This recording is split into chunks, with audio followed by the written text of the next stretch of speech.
Le tigre, qui n'avait pas mangé depuis 10 jours, s'approcha lentement du garçon. Ce petit garçon avait complètement perdu la raison. Il comptait vraiment nourrir le tigre à main nue. En voyant la viande crue dans les mains du garçon, le tigre s'apprêtait à lui sauter dessus, quand, soudain, le père du garçon cria très fort, ce qui fit fuir le tigre. Le père, encore sous le choc, plaqua le garçon contre le mur et lui demanda avec colère s'il avait perdu l'esprit. Mais le fils haussa les épaules avec indifférence. « Je voulais juste donner à manger au petit minou. » Pourtant, quelques instants plus tôt, les yeux du tigre étaient pleins de douceur. Comment aurait-il pu lui faire du mal? Pour donner une leçon à son fils, le père ordonna qu'on attache un mouton à la porte en fer. La porte s'ouvrit lentement. Le tigre affamé réapparut. Il fixa intensément le mouton devant lui. La seconde suivante, le mouton était mort sur le coup. Cette scène faillit faire perdre connaissance au garçon. 80 ans plus tard, le garçon était enfin devenu un homme. Le zoo de sa famille prospérait.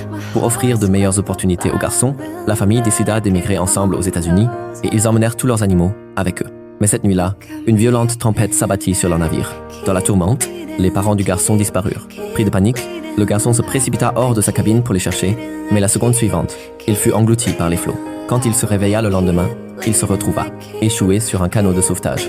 Chose amusante, un zèbre lui tenait compagnie. Avant même qu'il puisse comprendre ce qui se passait, une hyène surgit soudainement.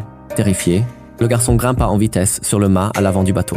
Après 10 jours de jeûne, l'hyène voulait le dévorer. Mais l'hyène, n'ayant pas l'habitude du bateau, fut d'abord vaincue par le mal de mer. À ce moment-là, un gorille dériva depuis la mer.